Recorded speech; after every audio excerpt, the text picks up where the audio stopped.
ஒரு சமயம் நேருமலை கடைய தேவர்கள் முயற்சி செய்து இழைத்து வருகிறார்கள்.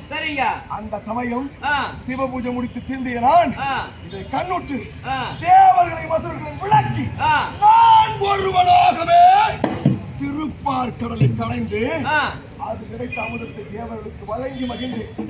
நானோ சிறந்த சிவபக்தன். சிவனை நோக்கி கடுமையான தவம் புரிந்து எதிரியாராக இருந்தாலும் பலத்தில் ஆதி பெரும்படியான வரத்தை பெற்று நானும் என் தம்பி சுக்ரீவனும் இந்த கிருஷ்ணரை ஆண்டு வந்தோம். அந்த சமயம் மாயாவி என்ற அசுரன் என்னை கர்வத்தோடு போருக்கு அழைத்தான்.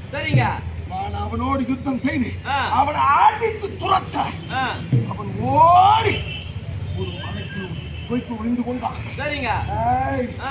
அவன் குகைக்குள் ஒளிந்து கொண்டால் என்ன செய்தேன்? அவனை பின்தொடர்ந்து சென்றேன்.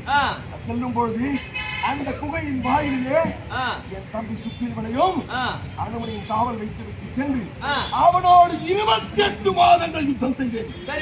28 மாதம் யுத்தம் செய்து அவனை கொன்று விட்டு திரும்பி ஒரு சமயம் பார்த்தால் குகை ஒரு பெரிய பாறையால் மூடப்பட்டிருந்தது. அதை என்